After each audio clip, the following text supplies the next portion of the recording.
Flight attendant smacks black billionaire's son. He makes one call and the system shuts down. Gate C12 flickered as Horizon Air 21-2 boarded. In seat 2A, 10-year-old Jaden Carter traced the window with one finger. Quiet, navy backpack under the seat. 2 rows back, Elias Reed watched patterns. Who stared, who smirked, who avoided the only child in first class. From the galley, lead attendant Marissa Tate's smile pinched. The kind that says disappear. The intercom popped, then died. A ground crewman tapped his headset and mouthed, "Hold." Jaden's watch buzzed once, then slept. He didn't touch it. Boarding stalled. A gate agent whispered to Marissa. Got a tight nod, withdrew. "Young man," Marissa said, tone cool, "show me confirmation." Jaden handed his pass and a folded letter with an embossed seal. Marissa skimmed, scoffed, folded it wrong, slid it back like a receipt. Phones tilted. Paper rustled. The cabin held its breath. No more attitude, she added, though he'd said nothing. Her hand rose, precise, a rehearsed gesture that landed with a sound sharper than the engines. Jaden didn't cry. He touched his cheek once, then looked at the watch he refused to press. Somewhere aft, a teenager whispered, "Keep rolling." Elias opened a secure app. On the flight deck, a red light blinked, then steadied. The jet slid into stillness. Marissa's poise cracked. "What did you do?" Jaden said. "Nothing yet." Screens froze on a safety card. A chime sounded that wasn't the airline's. Beyond the window, the tug idled, waiting for a go that never came. A first officer cracked the door, looked along the aisle, closed it. A rumor drifted. VIP on board. Jaden breathed like his mother taught him. If you were in 2A or watching from 3A, would you believe a single touch could ground more than a plane, or would you need to see who answers when he finally calls? An hour earlier, Dallas-Fort Worth International Airport pulsed with rolling suitcases, layered announcements, and the warm smell of pretzels drifting along polished floors. Jaden Carter, 10 years old, stood at gate C12, with a navy backpack snug across his shoulders. He wore a blue hoodie and khakis, the laces on new sneakers tucked tight the way his mother preferred. In one hand, he held a printed boarding pass. In the other, a folded letter on thick paper. Sunlight flooded the windows, turning taxiing jets into bright silhouettes while travelers hurried past, eyes fixed on screens, clocks, and distant departures. Earlier that hour, inside the private lounge, Amara Carter had kissed his forehead and straightened his hood. "Just sit and enjoy the view," she said, voice gentle, gaze focused. "Text me when you board, and keep the letter close. If anyone asks questions, show it. You'll be fine." A security aide waited 3 steps back with a tablet, pretending not to listen. Jaden nodded, memorizing her steadiness like a sequence of notes. She hugged him once more, then sent him out with a smile that carried armor. When Group 1 was called, polished travelers formed an elegant line that suggested old rituals and newer perks. Jaden stepped forward with them, shoulders squared. The gate agent, a woman with a tight professional smile and a lanyard crowded with pins, checked the pass, then his face. "Are you alone, honey?" she asked, not unkind, yet weighing something. "Seat 2A, he answered evenly. "My mom booked it." The scanner flashed green and chirped. She handed the paper back, lingering half a second, then waved him through. A few passengers glanced over, curious and appraising, their attention moving on as quickly as a boarding chime. Half a dozen people back, a man in a tailored charcoal coat watched without staring. Elias Reed's briefcase shone like a mirror. His posture looked loose, his attention precise. He noted the letter tucked under Jaden's thumb, the calm voice, the reluctant smile from the agent. He checked his phone, typed a draft, left it unsent, and followed at an ordinary pace. The jet bridge hummed. Warm air shifted to a cooler breath as the cabin opened. Inside, first class. Light pooled over leather, chrome, and neatly folded blankets. Lavender cleaner mingled with coffee, resting on a silver tray. Jaden counted rows, found 2A, and settled carefully, tucking his backpack fully beneath the seat, folding his hoodie into a square. The screen flickered alive with a tranquil ocean loop. He slipped the letter into the side pocket within easy reach, and traced the seatbelt with a fingertip before letting it rest. A small matte watch on his wrist stayed dark, saving power. From the forward galley, the lead flight attendant moved with measured confidence. Her name tag read Marissa Tate. She scanned the cabin as a conductor might scan a quiet hall, then stopped beside 2A. "Are you sure you're in the right seat?" she asked, tone clipped but cordial enough for witnesses. Jaden held up the pass. "It's 2A, man." She looked from paper to child and back, expression smoothing from polite curiosity into a frown that never quite formed words.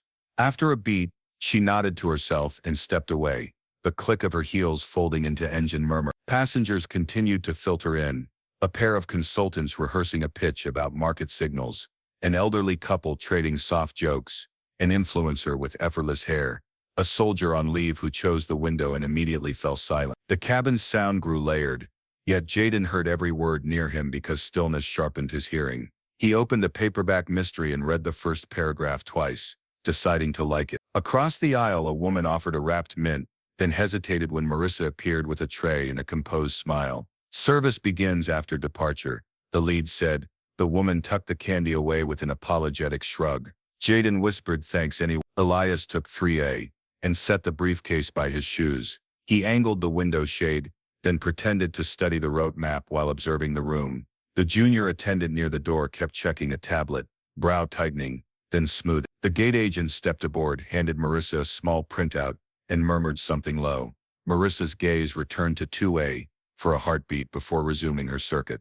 Elias typed another draft, seated, calm. He saved it, thumb hovering over send without pressing. Intervention had ruled. Observation came first. Jaden adjusted his seat to a respectful upright position, then chose a different angle because the first felt too stiff. He slid the letter up an inch and read the opening line without unfolding it. "If you are reading this, please extend courtesies to my son, Jaden Carter." The embossed seal pressed a soft circle into his thumb. He breathed in for 4, out for 4, exactly as his mother taught when nerves gathered at the edges. The aisle filled, emptied, filled again. Overhead bins thunked shut with the satisfaction of completed tasks. A child's laugh drifted from economy, then vanished beneath white noise. The first officer leaned into the cabin long enough to trade a comment with Marissa that sounded like a checklist item, wrapped in pleasantry. Jaden imagined a giant hand flattening the aircraft against the earth, keeping every moving part disciplined until permission arrived from an unseen tower. He liked procedures. Procedures meant predictability. Predictability meant nothing bad would surprise him before the story in his lap finished a chapter. Across the aisle, the woman who had offered the mint spoke softly. "First time flying alone," Jaden considered, then nodded. "Yes, ma'am." She smiled, kind without fuss. "You're doing great." Marissa passed again, eyes sweeping for unlatched bins, loose cups, out-of-place details. Her attention paused near 2A, the way a magnet hesitates near metal, drawn without touching. Jaden focused on his book and tried to be smaller than he already was. The watch hummed once, a background heartbeat. Announcements rolled over the speakers. "Welcome, destination, expected flight time, clear skies west of Ability." Jaden fastened his belt, verified the clasp, and placed both hands on the paper. He pictured the flight the way his piano teacher described a piece: introduction, development, graceful landing. He told himself the track would be smooth, because the voice said it would be. Elias glanced at the boy, then at the galley, then at his phone again, feeling the air thicken by an ounce. He closed the draft and rested his thumb along the edge of the case. The door sealed with a hushed thud. Pushback clearance came through and the cabin gave its collective sway. Out the window, baggage carts traced bright lanes across concrete, and a slender tug nudged the aircraft from its mark. Jaden counted painted numbers, until counting turned into quiet. He smoothed the folded letter flat against the pocket, aligning corners with a care that made his breathing settle. Beyond the glass, heat shimmered above taxiway stripes. Inside, the world seemed ready to rise. He thought about the view his mother mentioned, how clouds look like stacked cities, and told himself he might draw them when he landed. The cabin doors sealed with a muted thud and the aisle lights fell to a hush of amber that signals takeoff is near. Jaden sat still in 2A, hands folded on a paperback, eyes on orange vests sliding past cones outside the window. The tug nudged, paused, and waited for clearance. From the forward galley came clipped footsteps and the squared posture of a clipboard carried like a badge. Marissa stopped beside him, gaze cool, voice already shaped into procedure that felt more like a verdict than a question. "Young man," she began, "the manifest doesn't list an unaccompanied minor in 2A. Jaden blinked once, balanced his breathing, and answered without heat.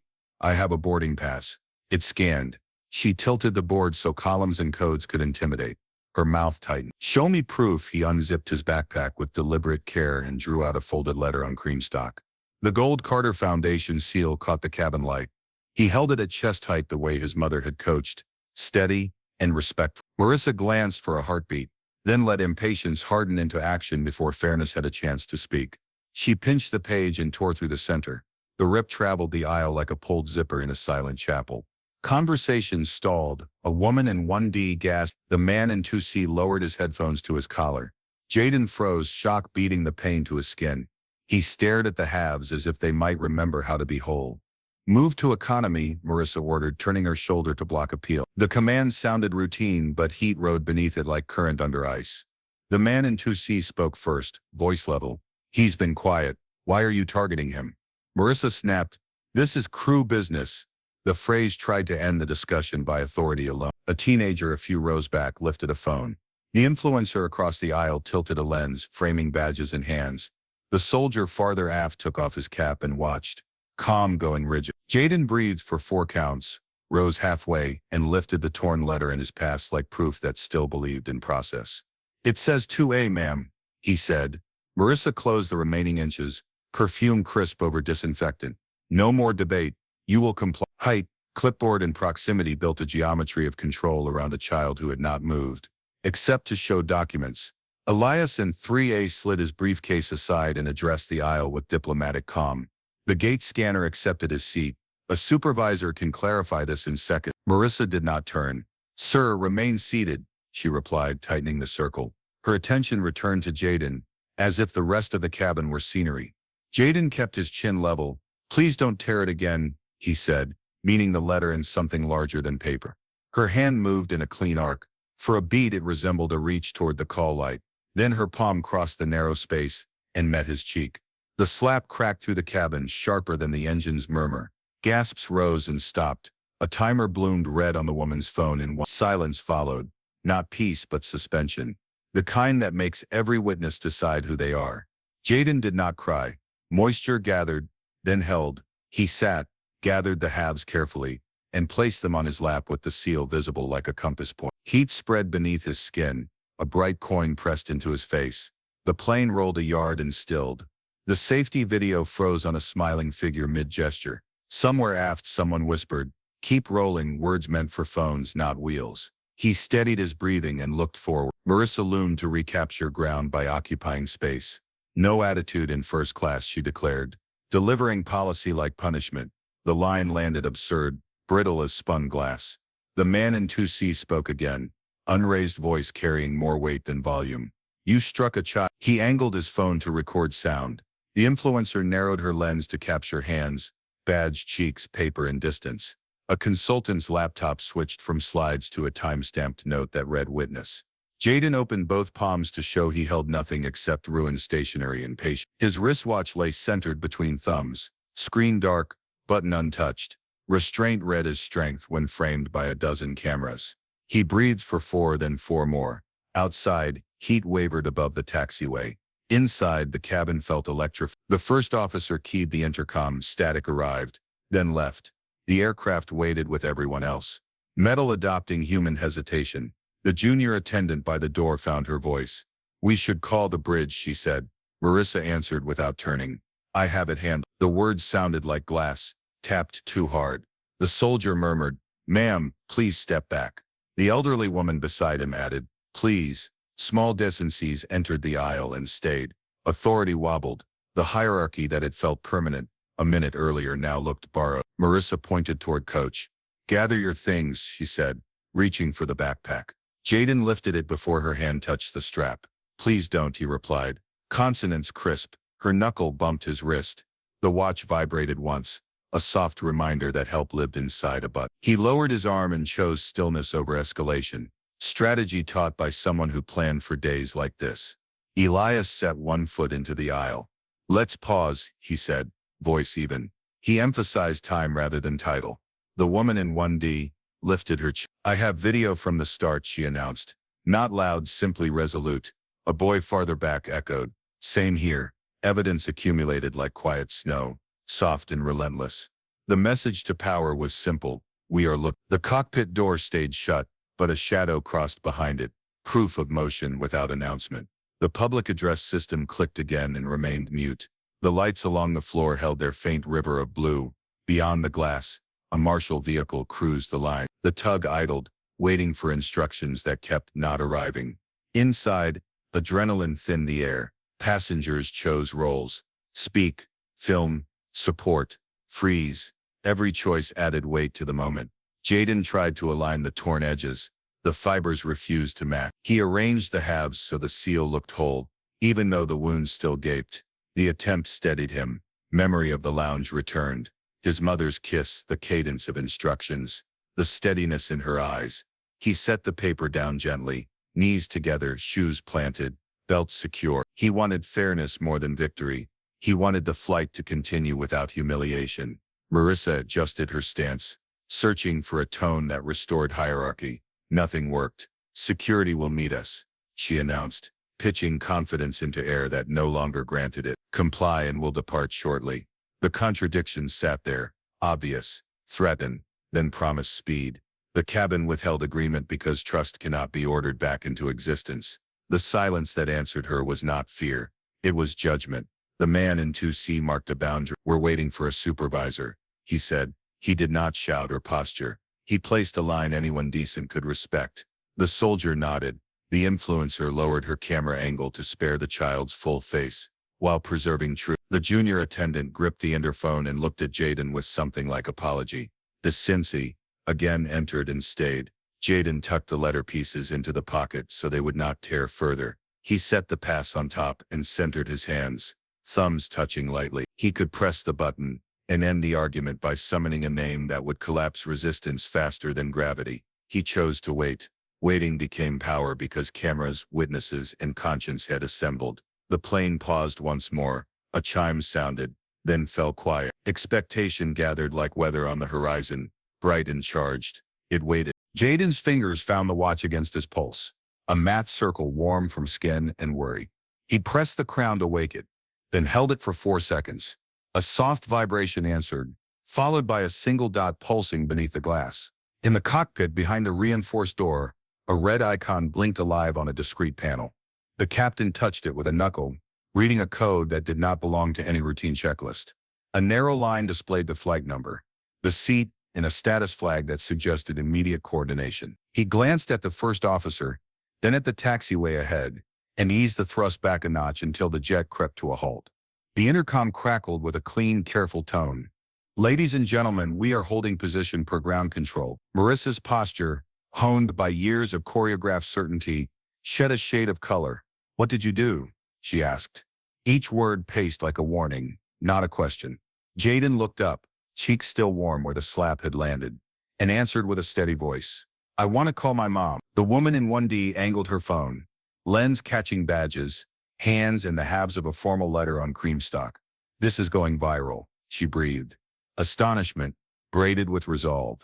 The soldier 2 rows back, sat straighter, jaw firm, eyes steady on the aisle. The man in 2C kept his camera trained without commentary, choosing evidence over argument. In 3A, Elias Reed unlocked a pane that did not resemble any consumer app. A prompt requested context. He entered 7 words and sent the packet. Another tile opened to a dashboard labeled with quiet verbs rather than bright icons. It built protocols for moments when decency failed, and a child stood alone in a place built for comfort. Miles away, a secure office breathed recycled air, and the hum of routed lines. A tile slid to the top of a wall of screens. Asset Jaden, Carter, emergency code activated. Data snapped into place beneath it. Airport, gate, airline, flight, timestamp, seat, crew names and badge numbers skimmed from close frames passengers were already sharing. An operator checked a laminated card and spoke into a headset. Confirm receipt, Horizon Operations. Elevate to station manager. On another channel a checklist moved. Preserve cockpit recordings. Secure crew statements, hold departure. Request gate return. Log every minute. At headquarters the family office liaison drafted a short alert for Amara, flagging urgency without panic or speculation. Horizon's station manager paged the gate lead and maintenance controller, instructing both to meet the aircraft on arrival. On a private channel FAA coordination requested preservation of all cabin announcements and crew interphone traffic for immediate review. Inside the cabin, the junior attendant near the forward door lifted the interphone. Operations, she whispered, eyes flicking toward. Marissa raised a hand without turning and said, stand by. The phrase sounded like command and felt like refusal. Row by row, phones framed a corridor of glass that led to a boy sitting very straight with a torn letter on his lap. Jaden lowered his wrist again, letting the watch fade to a coal behind smoked crystal. He had not pressed the large button that would push this beyond the aircraft. He had sent a signal designed to summon eyes, record details, and begin procedures stronger than one person's temper. He remembered his mother's rule: you do not have to win an argument to win a moment. He breathed in for 4, out for 4, and arranged the halves so the embossed seal stayed visible beside his boarding pass. The aircraft refused to taxi. Outside, the tug idled with workmanlike patience, exhaust lifting in pale waves. Inside, the safety video froze on a smiling figure mid-gesture, fingers pointing toward a door that would not open here. The captain spoke again, voice even, diction exact. "We appreciate your patience while we coordinate with the ramp." He did not say delay or problem. He let the sentence drift into air that already understood. "Sir," Marissa told 2C, "please lower your device." He didn't. "Ma'am," he answered, polite and steady. "We're documenting." The woman across the aisle added, "Mind your phrasing. Everyone can hear." Resistance took the shape of unwavering attention, and evidence that could not be misfiled later. Elias's screen filled with tiles labeled OPS, legal, security, and P. A chat fed him status lines from distant desks.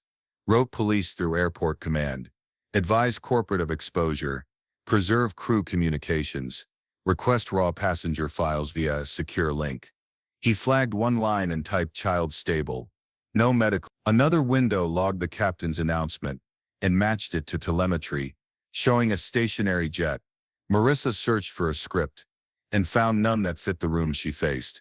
Her authority had relied on momentum, on sealed doors, on passengers who subsided when told. Momentum had drained away. Doors stayed shut for a different reason. The cabin had not turned hostile, yet it had not become compliant either. She tried a tone that sounded generous and came out thin. "Young man, we could have helped if you needed something." Jaden met her gaze and answered without ornament. "I asked you to read my letter." Up front, the first officer reviewed a discreet memo sent along a private channel. It suggested a cautious sequence: hold position, return to a gate, request a supervisor, separate involved parties, collect statements, preserve evidence. He tapped acknowledge and trimmed the thrust until the delay became visible through the window. A request rolled to ground. The tower began moving, pieces that remain invisible until they do not. Stairs, cars with light bars, station managers, union reps, cameras permitted by policy rather than phones permitted by outrage. The junior attendant lifted the interphone again. "Operations forward," the younger woman said, voice steadier now. "We need a supervisor at the gate for a passenger incident involving a minor." The reply arrived within seconds and sounded like authority returning to its proper place. She nodded, gathered water, and placed cups on tray tables with a care that treated dignity like a vital sign. The soldier leaned toward the aisle. "Kid, you okay?" "Yes," Jaden said before anyone else could claim his voice. "I just want to call my mom." He raised the watch half an inch, then set it down again, choosing restraint that read as strength. A careful breath ran through the rows, relief braided with expectation. The person at the center had spoken, and truth had its own microphone now. Elias bent forward enough for words to carry without drawing attention. "You did well," he said, a sentence balanced on neutral ground, offering steadiness without claiming ownership. Notifications multiplied in far room. A half-written corporate statement stayed open because the right voice would belong to a mother, not a brand. A legal pad in a station office filled with bullet points. Incident, minor, video, protocol, return, hold. A supervisor smoothed a tie, pocketed a badge, and walked toward a door that would not open until wheels reached a painted mark. "We can sort this after takeoff." Marissa tried. The claim failed under logic. The man in 2C shook his head. "We sorted out here," the woman in 1D added. "And now," the influencer recorded both lines, then lowered her camera and rolled a bottle cap across her fingers toward Jaden. A tiny act that honored childhood while the internet watched. A soft lurch signaled the tug, drawing the aircraft off the taxiway spot. The intercom chimed once. The captain's voice returned, calm, threaded with decision. "We are returning to the gate to resolve a customer service matter. Thank you for your cooperation." People murmured, then said wheels. turned with slow assurance until the terminal windows filled the view like a wall of light. The safety image released its smile and surrendered to a bar that measured distance instead of time. Marissa stepped back at last, clipboard held against her chest like a shield she no longer believed in. Power had migrated without a shout following the path of process, proof, and a boy who refused to be made small. He had touched a watch, not to punish but to summon a witness, large enough to change outcomes. He folded his hands and watched light skim along the wing, face composed, cheeks still pink where a boundary had been crossed and named. PTA, when you see injustice, will you stay silent or record it? Your voice mattered. The cabin door hissed open. Two airport police officers, Officer Lopez and Officer Hayes, stepped aboard. We're investigating an altercation involving a minor, Lopez announced. Marissa stepped forward, voice urgent. This boy was disruptive, refusing to comply. Jaden, still in 2A, spoke calmly. She tore my letter and slapped me. Hands shot up. I have video, a woman shouted. Phone's airdrop footage. Lopez crouched before Jaden. Are you hurt? Jaden shook his head. I just want my mom. Elias stood, flashing a badge. Elias Reed, Carter Foundation Counsel. Jaden activated an emergency alert. Escalate to FAA. Marissa's face drained. Passengers whispered. Carter Foundation? That's Amara Carter's kid. The name spread like wildfire. The intercom chimed. We're returning to the gate. Law enforcement will board. Marissa retreated to the galley, her authority crumbling. Lopez raised his hands for quiet and let the aisle settle. Everyone remains seated. Keep your recordings. We will collect copies. His tone was even and specific, the kind that gives nervous people a path. Hayes toggled his body camera, read the time and flight number into the log, then scanned the rows. The woman in 1D lifted her phone. I filmed from the start. The man in 2C added. I have continuous audio. Jaden sat very straight, palms on his knees. The torn halves of his mother's letter rested against his thighs, the embossed seal catching light like a small coin. Lopez lowered again. Any dizziness or ringing? No, Jaden said. I want to call my mom. You will, Lopez replied. Soon. Elias shifted half a step closer, a steady presence that did not crowd the boy. Hayes faced Marissa. Name and position for the report. Marissa Tate, lead flight attendant. Describe your first contact with the passenger in 2. She held her clipboard tight enough to bend the edge. He was seated without an unaccompanied minor designation. I requested confirmation. He produced a letter that did not look official. He pushed back. Lopez gestured toward the front row. Witness. The woman in 1D raised her hand. He spoke softly. She tore the letter, then hit him. Hayes viewed the clip without commentary. The audio captured the slap and the intake of breath that followed. He nodded once and saved the file to the case drive. A station supervisor boarded with a tablet and a clipped bag. We will separate involved parties, he announced. Captain, hold. Miss Tate, step to the jet bridge. Marissa glanced at the cockpit door, then moved with small, careful steps, as if walking across thin ice. Inside, Lopez addressed the front of the cabin. Rows 1 through 3, brief accounts now, detailed statements at the gate.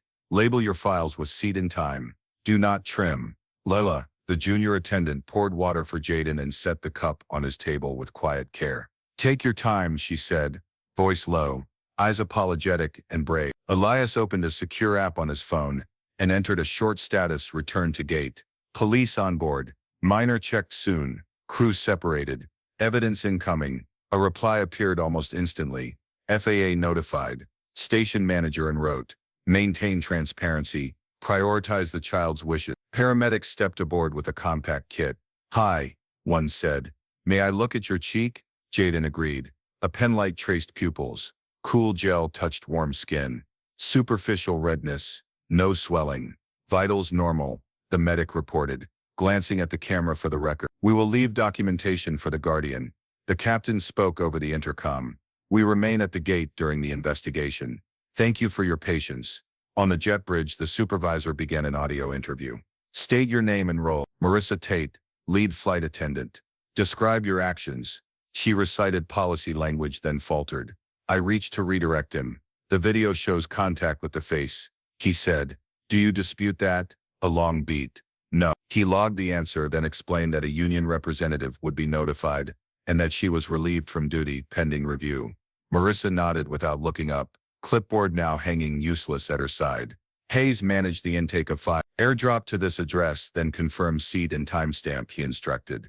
The influencer across the aisle cropped carefully, so Jaden's face did not appear, then sent a crisp sequence that captured the question, the tear, the strike, and the stillness that followed. Lopez watched enough to confirm the arc of events, then looked away from the screen and back to the boy who had not moved, except to breathe. He called the number Elias provided. Mrs. Carter, this is Officer Lopez with Airport Police. Your son is safe. Medical has checked in. We are collecting statements and preserving evidence. Would you like to speak with him? He handed the phone to Jaden. Mom, the boy said, voice steady. He listened, nodded once, and said, I am okay. When he returned the phone, his posture softened a fraction. The station manager arrived and conferred with the captain. We will reassign crew, he told the cabin. You may deplane after processing if you prefer. Most stayed. They wanted the arc completed, not abandoned. Lila approached Lopez with a tablet. I attempted to escalate, she said, showing a time-stamped note in a message to operations that had been blocked. Lopez photographed the screen. Thank you, he said. He did not absolve her. He acknowledged the choice to help repair harm. Marissa reappeared in the doorway with the supervisor. Her badge hung loose on its magnet. She did not enter. The supervisor spoke clearly. Miss Tate will not continue on this flight. No one clapped. Relief arrived without triumph. Lopez turned to Jade. We will escort you to a quiet room so you can call your mother again and finish any remaining paperwork. Mr. Reed will accompany.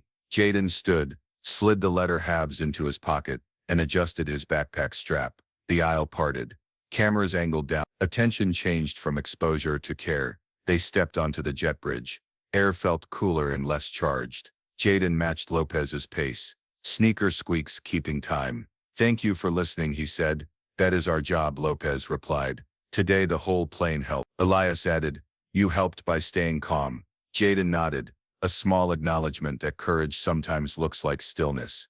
At the holding room, the supervisor handed Elias a folder with incident numbers, contact points, and printed confirmations of the collected media. We will secure chain of custody, he said. Copies will follow. Lopez removed his cap and smiled at Jaden. Would you like to call your mom again? Yes. Inside the room, noise fell away. Jaden inhaled for 4 and exhaled for 4, then dialed. His cheeks still held a faint heat. His hands were steady.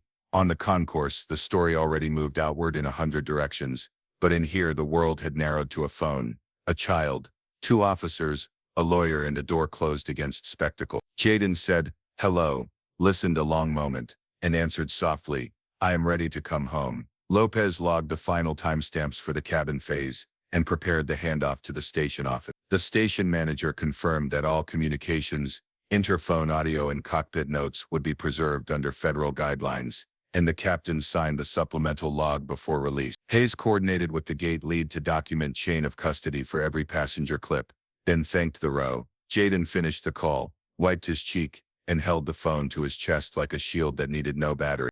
Inside the plane, videos spread like sparks.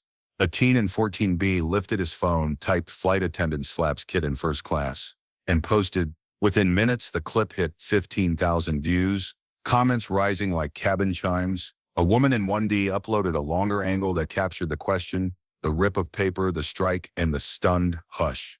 A consultant cleaned the audio so the impact landed like a gavel.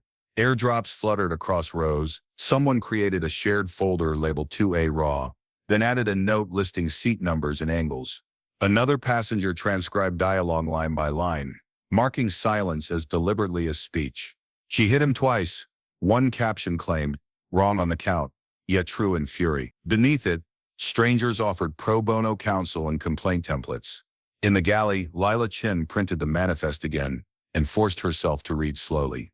A notation she had half noticed earlier refused to disappear. Now, Carter, Jaden, 2A, Alpha.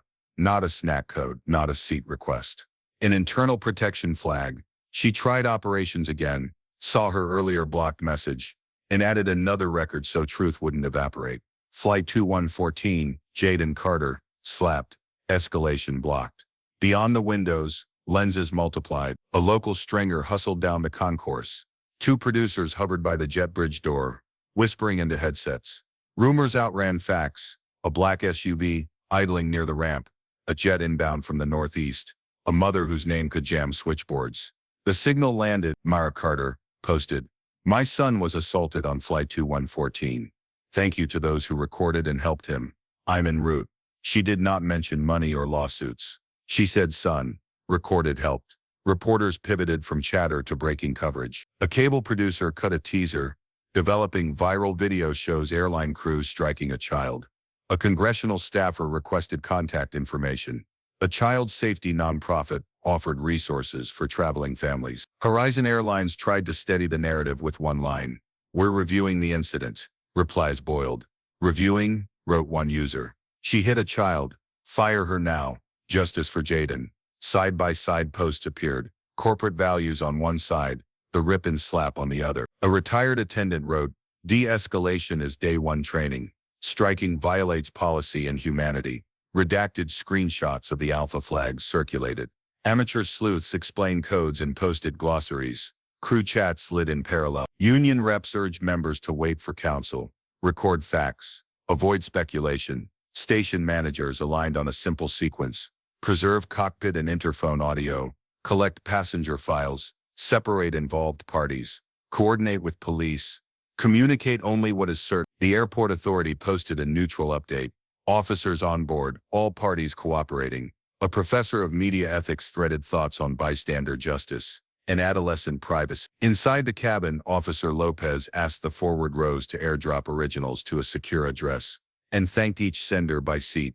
Officer Hayes tagged every clip with time and row, then saved backups to a drive labeled with the case number. Maintenance taped a placard ordering preservation of recordings. The station manager initialed the label and logged the minute. The captain confirmed a crew swap and coordinated paperwork. Procedure tightened the room until chaos had fewer places to stand. On the jet bridge, Elias Reed held a slim stack of release forms. Please share complete files, he told anyone lingering. No filters, no crops. Context matters. Most nodded. One passenger asked about monetization. Your choice, Elias said, but send an original copy to protect the child. Minutes later, that account spiked anyway. Under the ad-ready upload, a comment climbed. He didn't even flinch. Strength isn't loud, replies followed with useful notes. Tag the airline, mirror the file, email the originals. Newsrooms built segments. In Los Angeles, a producer assigned coverage and told the anchor to avoid naming the minor. In Atlanta, a legal analyst prepared 2 minutes on carrier liability and jurisdiction. In Chicago, a publicist warns celebrity clients not to chase clout with half-read facts. In Oakland, an activist recorded a measured video about how uniforms can silence children until cameras appear. In Houston, a grandmother cried on Facebook and wrote, I taught my babies to say please and I still want them safe. Outside, more cameras arrived. Volunteers heading to an unrelated march repurposed signs with fresh ink. Protect kids in the sky. A collapsible podium appeared near baggage claim, microphones bristling. A local official promised transparency, admitted he hadn't watched the footage, and absorbed a round of booze. He retreated with a smile that never reached his eyes. A strategist emailed a CEO, empathy first, details second. The airline reposted its original line unchanged, earning quote tweets asking whether headquarters understood the difference between delay and negligence. A revised statement followed promising training reviews, cooperation with authorities, and an apology to the family. It helped, then didn't. Readers remembered hesitation. Shares pushed early vagueness beside later contrition. Stock trackers added a small notch downward and a note about risk. Jaden waited in a quiet room with a paper cup of water while officers finalized chain of custody. Lila stepped inside for 30 seconds, eyes bright. I'm sorry, she said, then corrected herself. It shouldn't have happened. Thank you for the water, Jaden replied. She nodded, grateful for grace he didn't owe.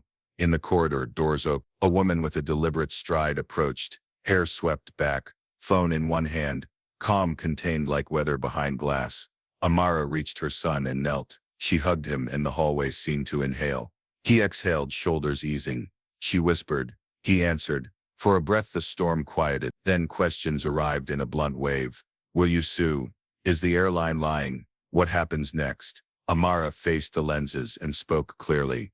My child endured violence where safety should be guaranteed. Strangers stepped up when authority failed. We will pursue accountability and reforms that protect every passenger, especially a child traveling alone. The line traveled quickly. attached to an image steadier than any release. A late-day show called it a pivot from vengeance to responsibility. The internet wanted a firing video. Amara repeated process. Safety, dignity. Outrage demanded volume. She insisted on signal.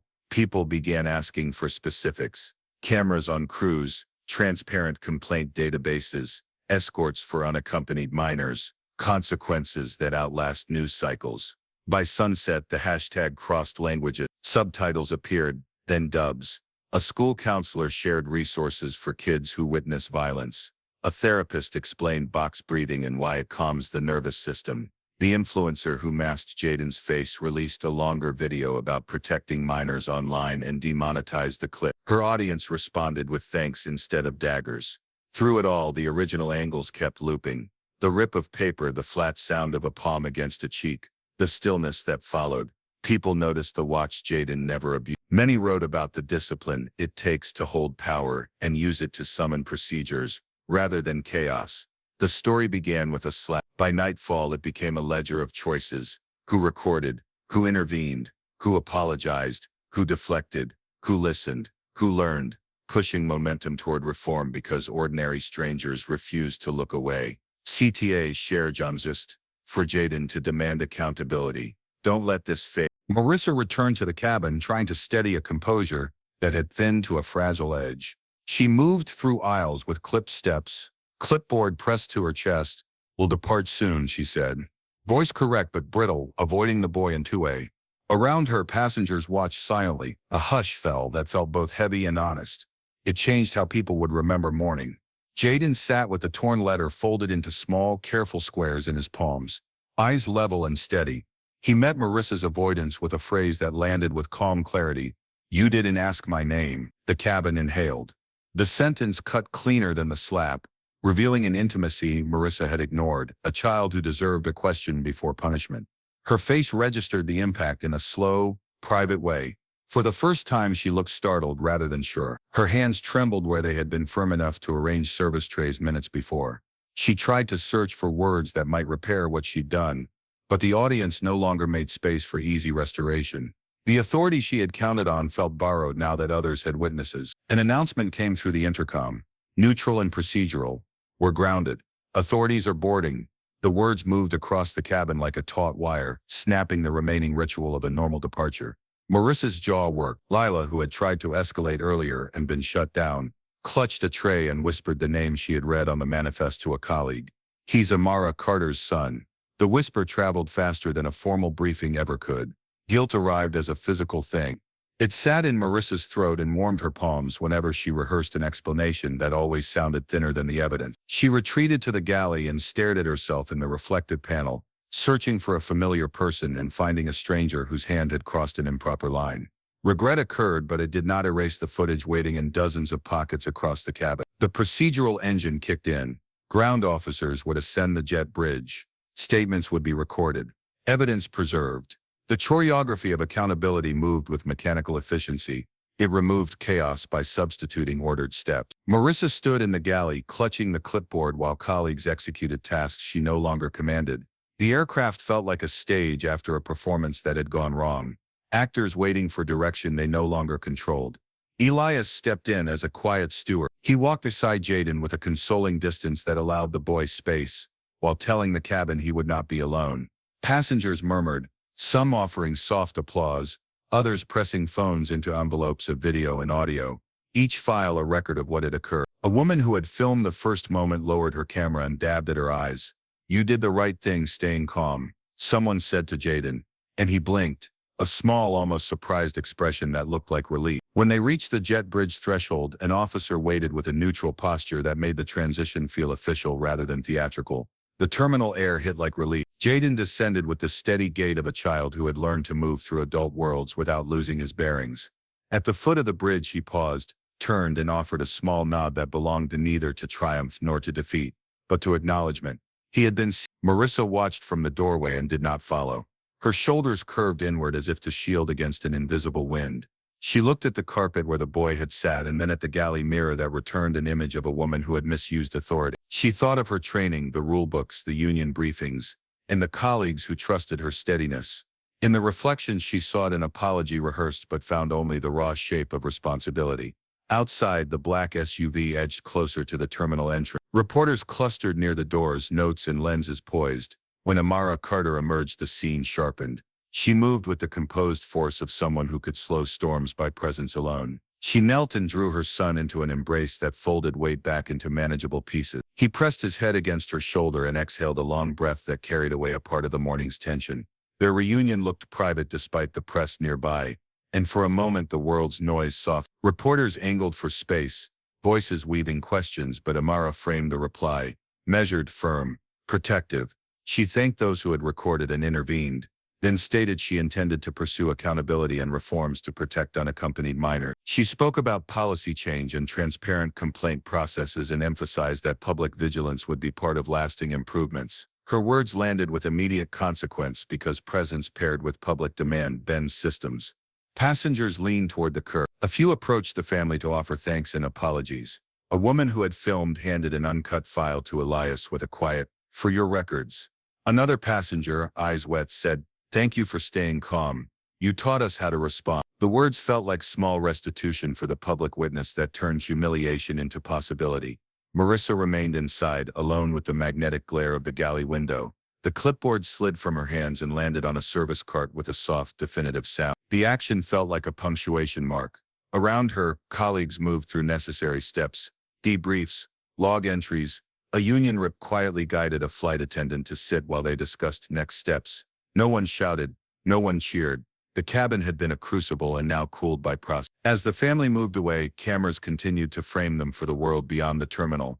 Questions followed, precise, insistent queries about policy, training and whether the airline would act concretely. Amara's answers fit a public script she knew how to deliver. Demand review, push for transparency, insist on protections for kids traveling alone. Her touch on Jaden's shoulder steadied him in ways words could not. For Marissa, the day would not end with a single note. Investigations, HR interviews, and union consultations awaited. She felt the first sting of public judgment and understood that regret would be the smallest part of what came next. For passengers, the episode had resolved into a story they would tell, how strangers recorded a wrong and helped a child reclaim dignity. For Jaden, it became proof that quiet steadiness could summon systemic response rather than revenge. The black SUV pulled forward and Amara settled her son into the back seat with emotion both protective and deliberate. She looked back and gave a short, courtly nod to those who had intervened. As the vehicle eased away, lenses stayed trained until the car slipped behind columns and out of sight. The terminal resumed ordinary noise, but the cabin's echo lingered like a chord held at the end of a song.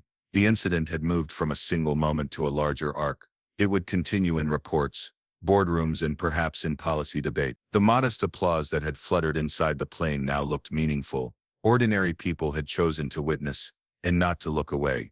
The story was not over. It had simply shifted from a confined, charged air to a broader space, where consequence and repair might follow. By evening, the footage looped on every major network and filled timelines with the same 7 seconds. The rip of paper, the flat crack of a palm, and the stunned hush that sounded louder than a jet. Anchors held steady voices. One on CNN called it disturbing, a clean word that needed no embroidery. In terminal bars, living rooms, and late-shift break rooms, people leaned toward screens and fell quiet, the way crowds still when truth appears without polish. Online, momentum took shape. Justice for Jaden crossed 20 million views before the Pacific Coast finished dinner.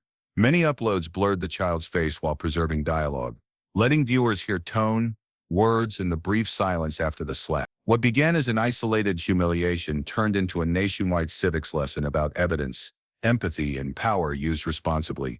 Amara Carter released a statement with 2 lines that balanced grief and governance. "As a mother, I'm shaken. As a leader, I demand reform." She declined speculation, linked to resources for families traveling with children, and asked that people share facts, not rumors. Comments filled with promises to advocate rather than perform outrage. Horizon Air's CEO called to pledge a full review. Amara listened and answered with the steadiness of someone who distinguishes image from remedy. "This isn't PR, it's justice." The line traveled through newsrooms and investor chats because it named the fault line inside the airline. An incident cell opened crisis protocols. Operations, legal, safety, HR, and station leadership gathered on one channel. The airport authority ordered preservation of interphone audio, cabin announcements, and relevant surveillance. Chain of custody labels went on to drives and carts. Procedure once background music stepped into the foreground and held. Before midnight, a former attendant posted on LinkedIn, "Marissa hit an elderly passenger years ago. Nothing was done." Reporters sought verification. Crew chats reminded colleagues to wait for counsel and record only what they knew. Two more comments surfaced, one recalling an informal reprimand, another noting a suspicious transfer after a complaint. The airline stock dipped 4% by the close, a small number with loud symbolism. Confidence slid when silence failed. Morning brought hearings. The House Transportation and Infrastructure Committee scheduled a session on passenger dignity and child safety. Microphones, nameplates, and prepared remarks lined the dais. Pressed for specifics, Horizon CEO announced 3 immediate protocols. First, de-escalation training would shift from online modules to recurring, in-person simulations, led by independent evaluators, with failure triggering removal from service until mastery. Second, child protection mandates would guarantee escorts for unaccompanied minors from curb to seat and back again, with documented handoffs and audit trails. Third, transparent cabin cameras would be piloted on select fleets with strict privacy safeguards, public retention logs, and clear access rules for regulators and courts. The list sounded practical rather than theatrical, and it gave the hearing tangible shape. Some applauded the detail, others warned that hardware without culture becomes theater. Amira, seated 2 rows back with counsel, offered a broader map. She introduced the National Airline Ethics Charter drafted with advocates, pilots, cabin crews, disability groups, and child safety experts. Contained 5 planks, public complaint dashboards with anonymized outcomes and timelines, an independent ombuds office funded by a carrier consortium, with authority to investigate without corporate veto, guaranteed escorts, and accommodations for minors and vulnerable travelers, recurring de-escalation certification tied to promotion and scheduling, and transparent data disclosures so the public can track whether promises turn into practice. 15 airlines signed instantly, rivals in business aligning on dignity, because the cost of denial had become obvious. While policy rippled outward, the human center stayed visible. With consent and careful redaction, Jaden's letter appeared online. "I'm not angry, but please treat everyone better, even if they're nobody's child." The line crossed languages, then landed on classroom walls and office corkboards. A counselor used it to begin a discussion on dignity. A veteran attendant used it to brief new hires. "Read what is handed to you, ask a name, assume good faith until safety demands otherwise." A father taped the quote to a refrigerator beside math drills in the chore chart. The sentence, small and precise, changed the temperature of rooms it entered. Behind the scenes, process held. Airport police closed the initial phase and forwarded a complete file to prosecute. The FAA logged cockpit audio, public address captures, and chain of custody manifest for passenger videos. Elias Reed compiled a timeline from telemetry announcements, gate logs, and witness files. It showed decisions, not chaos. A request to read, a dismissal, a tear through papers, strike, a measured signal, an orderly halt, a return to the gate. Evidence preserved, a child heard. In the same window, the airline's HR office prepared interviews that asked not only what happened but why escalation paths failed. Lila Chen, the junior attendant, sat for interviews with an external auditor and a station supervisor. She presented the manifest carrying the alpha flag, the blocked escalation attempt, and a written account that neither excused nor grandstanded. She argued that procedures must include safe lanes for junior staff to bypass a lead when judgment fractures, and training must rehearse those moments until muscle memory aligns with ethics. The auditor underlined safe lanes twice and asked for draft language by week's end. A minor policy phrase had found a spine. Marissa met with her union representative, HR, and an outside investigator. She acknowledged the contact on video, called it a reflex she regretted, and said she felt challenged by a process she believed was being gamed. The investigator asked what evidence justified tearing a document. She had none. Due process moved forward. Suspension, interviews, psychological evaluation, possible termination, potential decertification. Advocates repeated a simple priority. Repair must center the person harmed and the conditions that allowed harm, not the reputation of the person who caused it. Amira returned to the concourse where everything began and sat with Jaden near a window that turned departing aircraft into moving stars. He traced the seam of his backpack and asked whether the watch would ever need to buzz again. "Only if systems forget," she said. "Power is for protection, not for winning." He nodded and pressed the crown once just to feel the small vibration, then let it slip. News shifted from heat to homework. Reporters posted trackers comparing carriers on charter compliance. A think tank released a scorecard ranking complaint, transparency, and de-escalation certification rates. Unions negotiated clauses that protected workers from abuse while preventing impunity. Training centers hired specialists in conflict psychology. Passenger groups published tip sheets on filming responsibly, sharing originals with investigators, and masking minors online. The story grew less dramatic and more useful, and usefulness proved harder to shrug off than outrage. Markets steadied as investors priced reform rather than reputational drag. In town halls, crews asked for staffing that allows patience to exist. Speed without margin creates harm. On social platforms, compliments for attendants who solved tense moments with kindness briefly outpaced outrage posts. A small metric that felt like clear air after turbulence. 1 month later, a primetime segment traced the arc from a slap in 2A to a charter signed by competitors, who usually fight over everything except decency.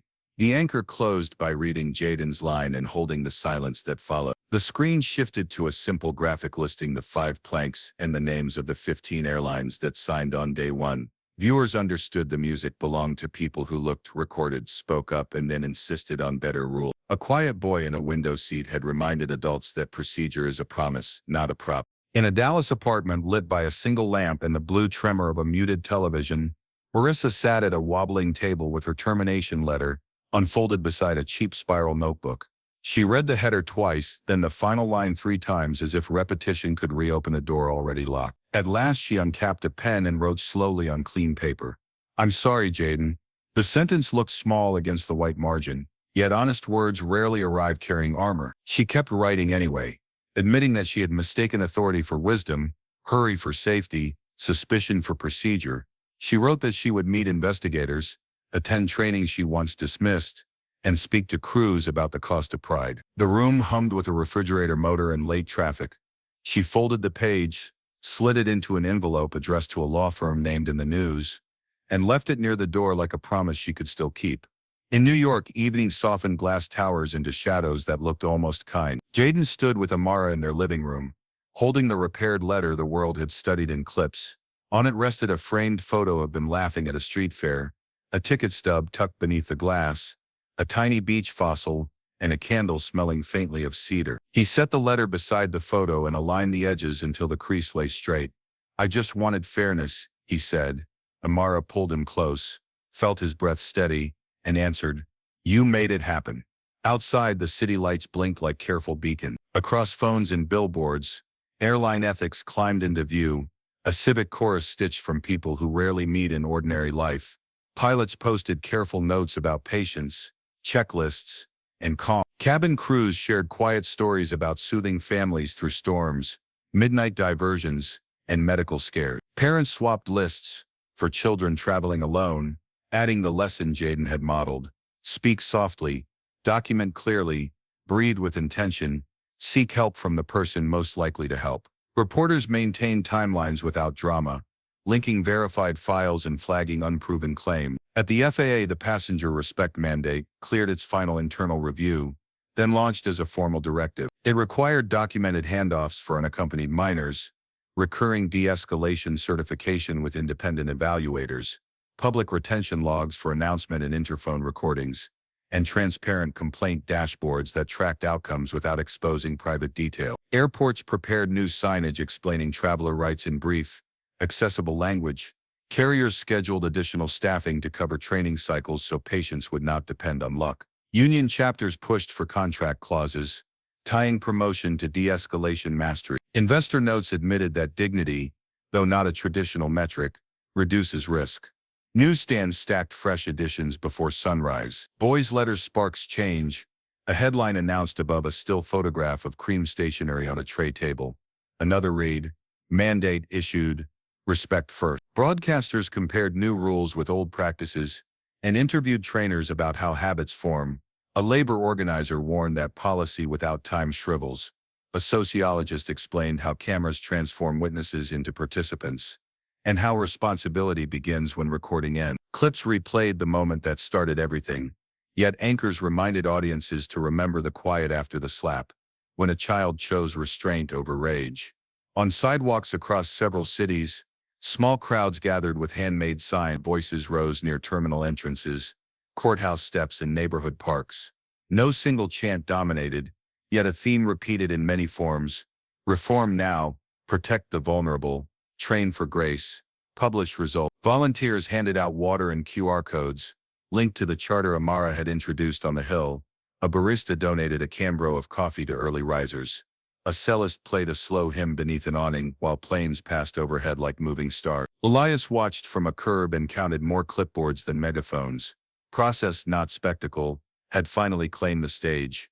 Amara and Jaden met later with a small team in a quiet office, overlooking a river glittering with city lights. They reviewed the charter's first signatories, 15 airlines listed side by side on a single page that would have seemed impossible a week earlier. They discussed measuring progress without turning people into statistics, keeping attention after headlines faded, and teaching children to ask for help without handing them fear. Elias presented a timeline pinned with telemetry, announcements, gate logs and witness files, a common-sense map of decisions, a request to read, a refusal, a tear, a strike, a signal, a halt, a return. Evidence preserved, dignity restored. By evening's end, they set 3 near goals: publish a public scorecard, build training scenarios based on real pressure, and open a youth travel hotline staffed by calm, trained voices. Messages poured in from crews volunteering to help write scripts that sound like airline life, not classroom theory. That night, after dishes and email, the apartment quieted. Amara walked with Jaden to the window. Jets blinked above the skyline. He traced one arc on the glass. "Will it stay better?" he asked. "Only if we keep doing the work," she said. "Grace keeps moving."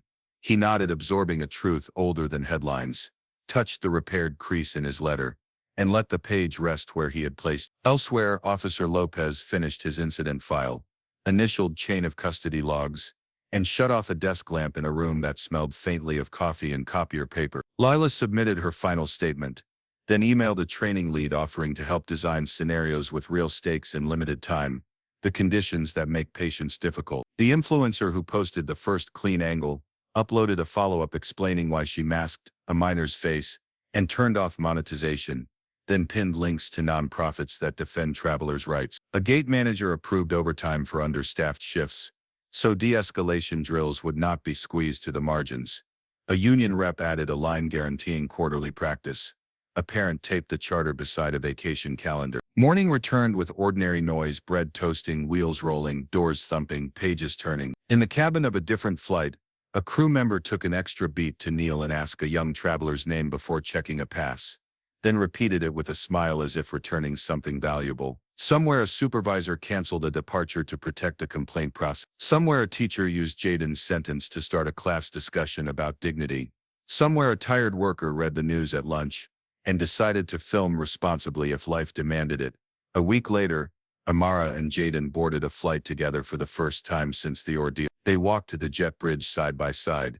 A captain at the door nodded, greeting without ceremony.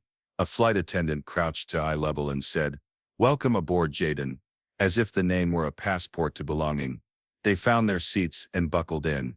Taxi lights blinked, engines rose. As the jet lifted and the city unfurled in coins of gold, Jaden looked out at the skyline, calm, unbroken, and let relief settle deeper than applause. Newsstands still carried variations of the same headline. Protesters still held signs that said, "Reform." Committee staff still scheduled follow-ups. The FAA posted implementation guidance. The charter's website marked progress with green checks and honest delays. Jaden's silence had rewritten rules not by shaming strangers, but by insisting that systems honor the people inside them. He pressed his wristwatch once, felt its quiet vibration, and let it sleep. The world had shifted, not with anger but with grace. Stand for justice, share Jaden's story, demand respect for all.